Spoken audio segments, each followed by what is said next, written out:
like to thank the organizers for inviting me to what promises to be a very productive and interesting several days. Now, recently, a colleague of mine, looking at the events of the last several years that we're going to be talking about at this conference, and have so upset the politics of my own country, the United States, remarked to me saying, "Globalization is dead." And I knew what he meant, and he had a point. Just a couple of years ago, in November 2016, like most Americans, I sat in front of the television waiting for the electoral returns to come in my country's presidential elections. I was wearing my Bernie cap, and my wife was wearing her Hillary t-shirt. And the only question was not who was going to win, but how large the margin was going to be and whether it was going to sweep in the Parliament, the House of Representatives, and the Senate. As the evening drew on, our perspective looked sadder and sadder. And by the end of the night, I had trouble sleeping. I don't think I slept a wink that night, wondering what the hell had happened and what's going to happen next.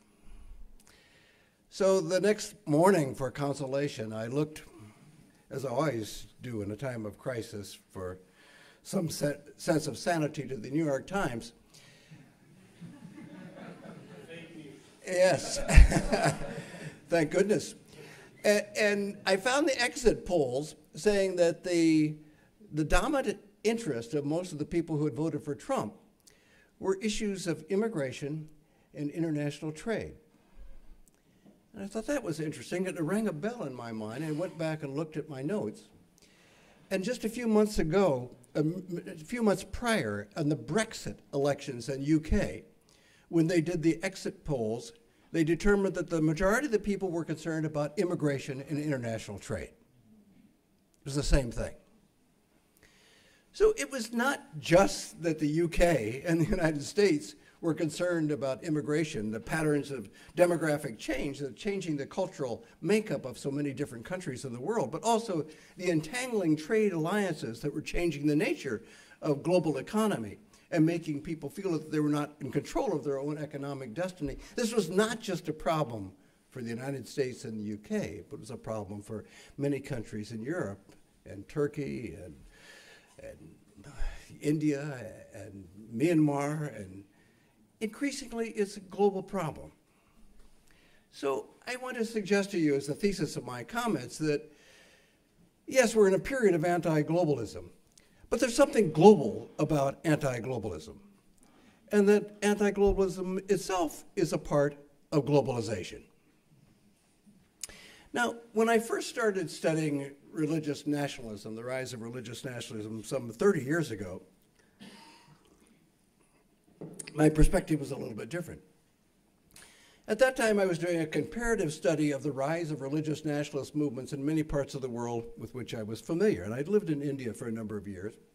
So I was troubled with the rise of Sikh separatism in northern India, in a place where I taught in Punjab University, and an area that I knew well. And not just in the Punjab, but in Pakistan with Maulana Maududi and his own idea of a kind of religious politics, and of course the Mujahideen in Afghanistan, and the rise of the Ayatollah Khomeini in Iran. And then the BJP and the whole resurgence of Hindu nationalism in India and in Myanmar and Sri Lanka, a strident kind of pro-Buddhist nationalism. And then in the Middle East, not just in Egypt with the Muslim Brotherhood and Hassan al-Banna and Syed Qutb and their own ideas of a kind of religious nationalism that then infected the Palestinian movement that originally was a secularist movement and that had morphed into, in the form of Hamas, into a more religious nationalist movement. So at the time I was able to write about this comparative project on the rise of religious nationalism with an idea that anti-colonialism was a part of the picture. I remember at the time going to my editor with the title of my book, which is The Rise of Religious Nationalism. They said, "Oh no, it's much too prosaic a title. You have to come up with something more interesting than that." They said, "What's the book about?" I said, "Well, it's about the rise of religious nationalism." I said, no, what else is it about? I said, "Well, You know, it's about kind of like there's kind of an ideological struggle between secular nationalism and religious nationalism as kind of like the, you know, the Cold War having taken, that's it, the new Cold War. I said, wait a second, it's not, but I'm just suggesting that we might develop into this kind of confrontation. They said, well, put a question mark at the end of it. You've got the title. So the book came out as The New Cold War, question mark, Religious Nationalism Confronts the Secular State. So here we are almost 30 years later, and I guess it's time to remove the question mark. It can go now. And also, the world has changed because it's not just the religious nationalist movements that I observed in South Asia and in India and Afghanistan and Pakistan and Myanmar and Sri Lanka, but also in Europe, in the United States, in Israel and Japan. Increasingly, we're living in a world in which religious nationalism is a part of the temper of the times. My instinct 30 years ago was to think of this in terms of anti-colonialism, kind of the unfinished project of the anti-colonialist movement, and there certainly was that. There was a kind of an intriguing moment during the early elections in Algeria, where the Muslim party was seeming to come into power. And in the triumphant rally around the elections, one of the exuberant supporters of the Muslim party tugged on the sleeve of a French journalist and said, "Please give my condolences to President Mitterrand," thinking that the French president would be chagrined to see the rise of a religious politics in Algeria, and maybe he was. But the point was that this was a kind of unfinished product, and I certainly sense that in South Asia, where a lot of the religious nationalism, particularly of the BJP variety and Hinduism, are talking about reclaiming, you know, cultural nationalism for one's own country. And there's a degree to which the whole idea of the nation state, the European notion of Enlightenment notion of a secular nation state, has no religious or ethnic character to it, and yet nationalism, the sympathy of being associated with that national community that supports a nation state, has always had a cultural connection to it. So it's understandable that countries, particularly outside of the traditional European, American orbit, would want to reclaim nationalism within their own terms. But that doesn't explain then why the old colonial countries themselves have embraced a new form of nationalism. So it seems to me that we are in an era where religious nationalism has now become a global phenomenon, and that gives a hint at what might be one of the underlying causes. One of the underlying causes. You know, we social scientists like to think there's only one cause of things. Historians know better. They know that there are multiple causes, and certainly the rise of religious nationalism has multiple causes, and one of them surely was the anti-colonialism that I talked about 30 years ago, but one of them now is certainly the factor of globalization. And by that, I mean all the characteristics that kind of undercut the character of the traditional national state and the traditional nationalism, the homogeneity of culture, the interpenetration of economic forces, the mobility of demographic changes, all of these things that conduce to creating a new kind of globalized world. When Jürgen Habermas talked about the crisis of legitimization and the crisis of legitimacy, I think in the global context there are three crises. There's a crisis of authority, there's a crisis of identity, and there's a crisis of security. And let me just say a word about each one. When I'm talking about a crisis of accountability, I mean that in a globalized world, let's say economically, where everything is made everywhere, who's in charge? You know, the old regulatory structure that provided for labor unions, fair trade, provided for environmental protection, all of these are out the window in a new order where everything is made everywhere, and you no longer have these kinds of concerns. You don't have these regulations. You no longer have an entity that can provide an oversight on these relations. I mean, one of the first riots against the World Trade Organization in Seattle was over precisely this issue of protection for workers, labor protection and environmental protection. And at the time, the WTO was quite fervent, saying, we are only interested in economic issues. We're not interested in these other things, stay out. And the protesters were saying, well, if you're not in charge of them, who is? And the question is still a very valid one, who is? In a globalized world, who's in charge? Where everything is made everywhere, where everything is done everywhere, where you rely on a communication system, the internet. Who's in charge of the internet? I mean, countries try to control it, futilely sometimes. But who's in charge? In a globalized world, accountability and authority is an extraordinarily difficult problem. Let me give you an example how this leads to religious nationalism in a case that is outside of the European orbit. In 2004, right after the US invasion and occupation of the country of Iraq, I went to Baghdad along with my colleague Mary Kaldor from the London School of Economics to try to understand why. It was understandable that people would protest against any kind of an invasion and occupation of their country, but it had taken such a strident and religious turn.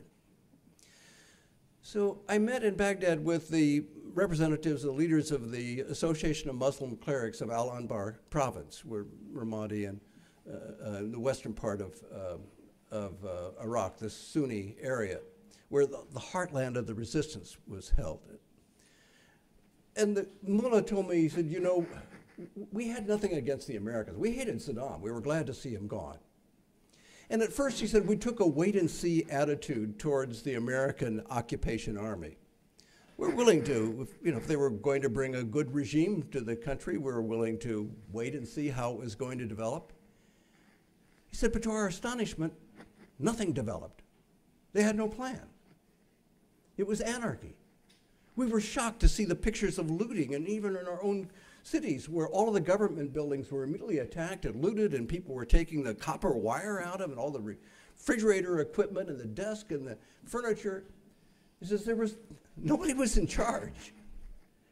He said, and that persisted. What were we to do as leaders? We tried to provide what leadership we could to our own countries, but it was understandable, he said, that these crazy people, and by that he meant this thug from Amman, Jordan, by the name of Zakari, who came into the region proclaiming himself as the leader of a whole new movement of Muslim insurgents to try to give a sense of control, to try to give a sense of leadership, of accountability to an anarchic situation.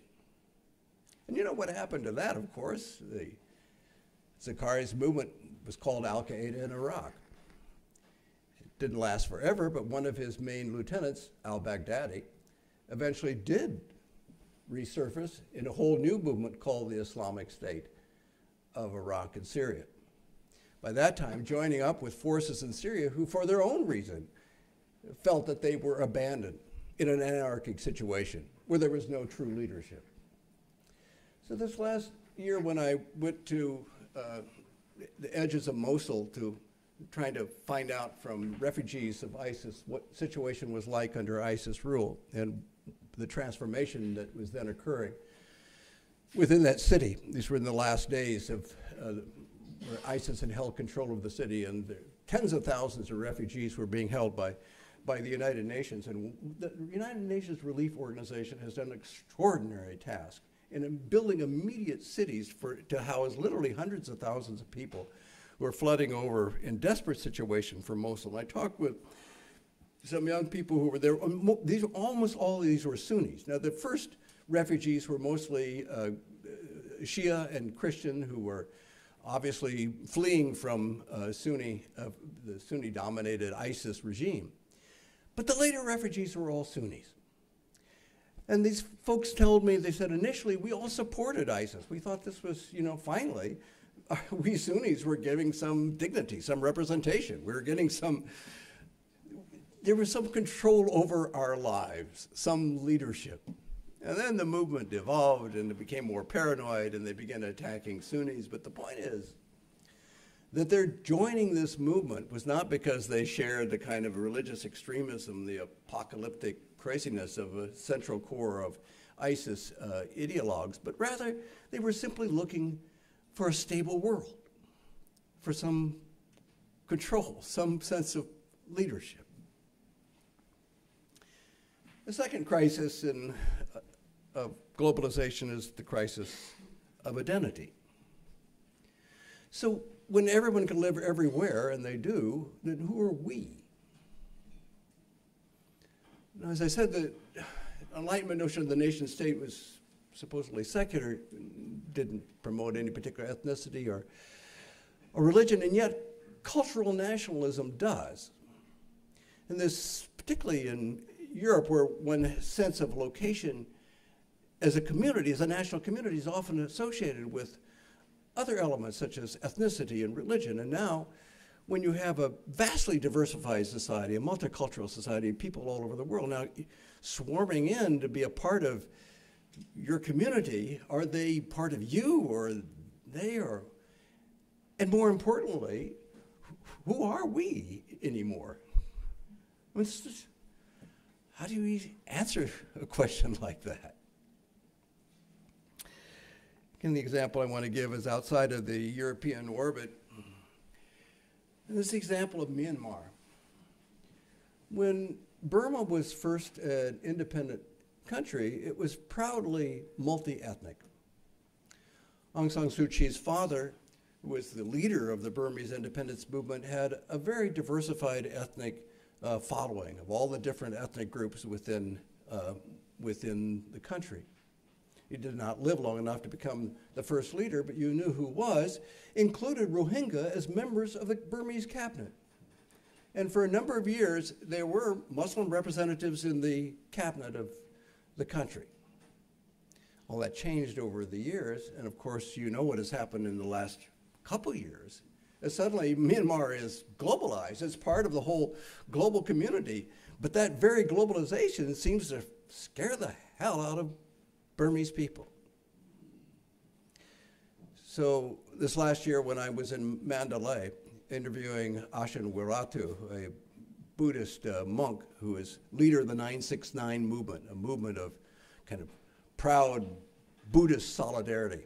The same guy who Time magazine put on the cover of one of their issues with the caption, "The Buddhist Face of Terror." When I came in to talk with Wiratu, in fact, he looked at me cheerfully laughing and said, "Do I look like a terrorist?" And I wanted to say, "Yeah, you look like all the other terrorists I've interviewed." Totally banal, right? But when we started the conversation, he said, "You know, we Buddhists believe in nonviolence." I said, "Yes, of course, I know that, yes, yes." And he said, "We all believe in nonviolence." "Yes, I know you said that." And I said, "But you also believe in defending the Buddhist community." "Yes. We have to defend ourselves against those Muslims."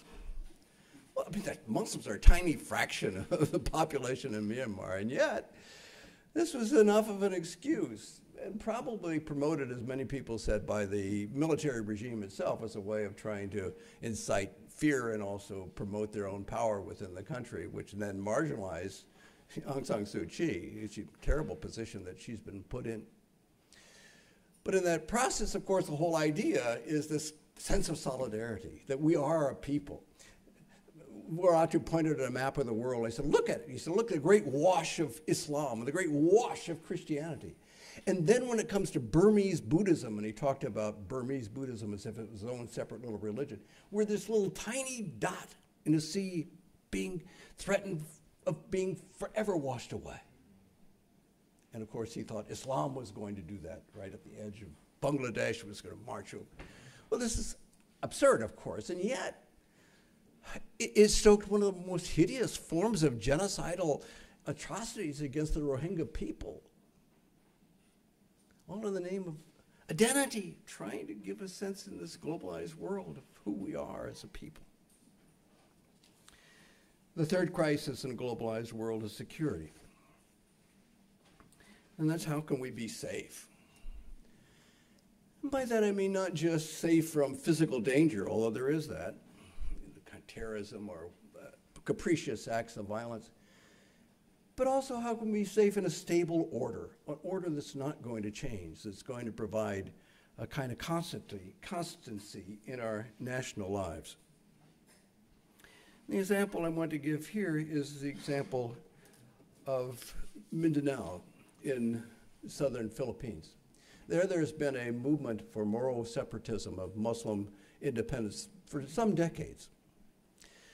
And recently, in the peace movement process that they've negotiated with the Philippines government, they're trying to overcome the constancy of the battle.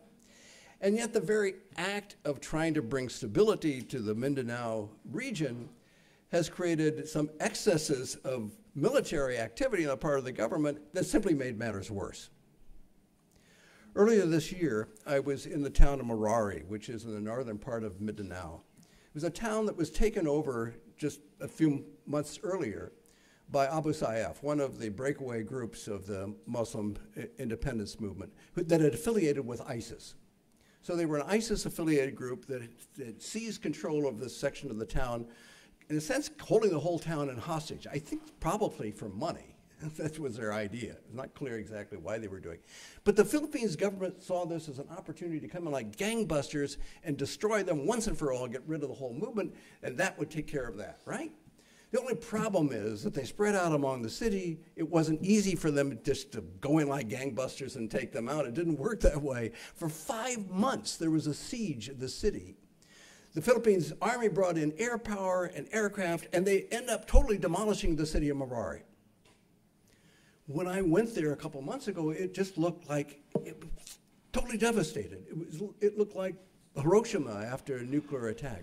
It looks like the images of Mosul and Raqqa, where, alas, almost exactly the same thing has happened. In order to try to save the town, they had to destroy it.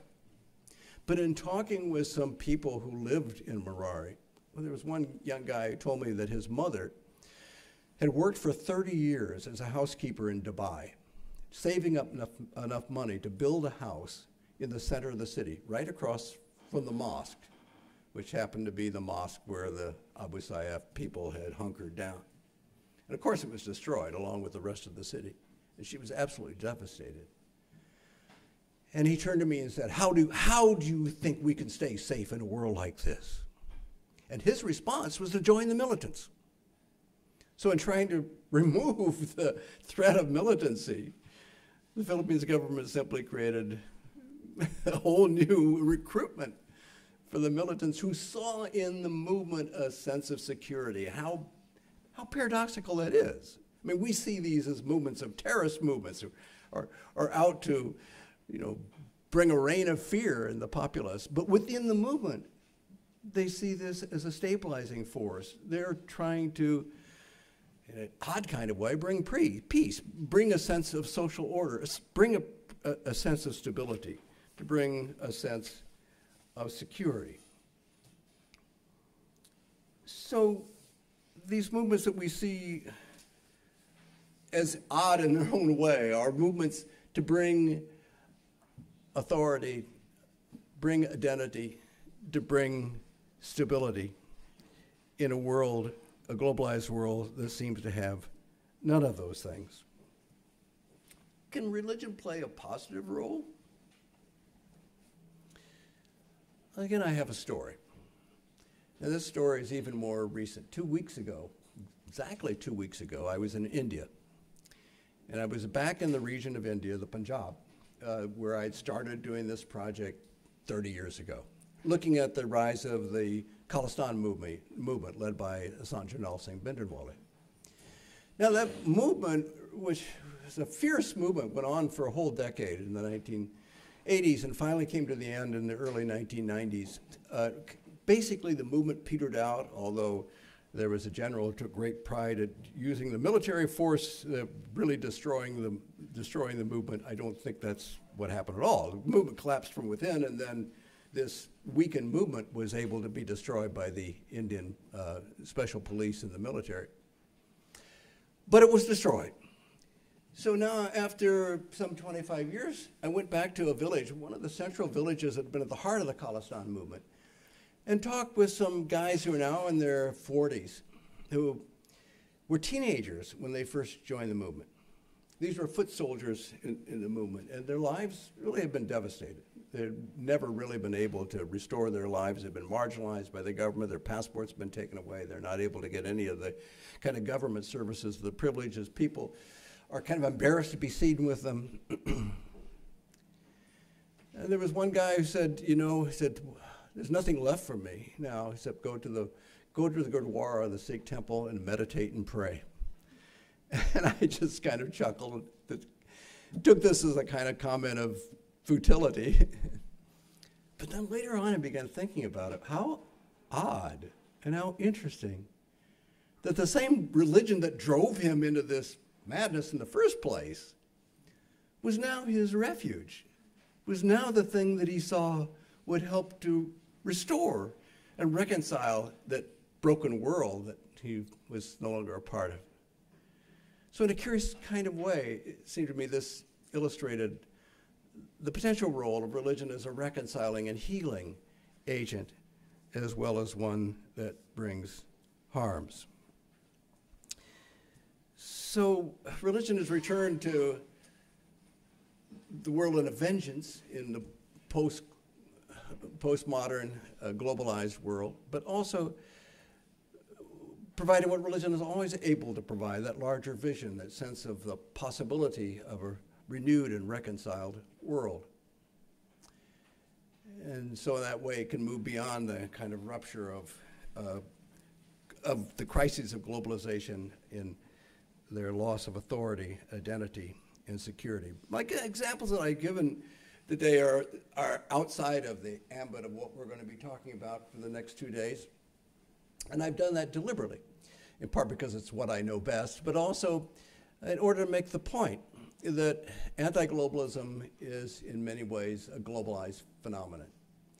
And as my colleague Jose Casanova has very artfully demonstrated, that even the right-wing nationalism of Europe has a kind of transnational character to it. That we live in an era of globalization where even the anti-globalism is a way of dealing with the globalized problems of authority, identity, and security. I thank you for your patience, and I look forward for all of the other presentations and what promises to be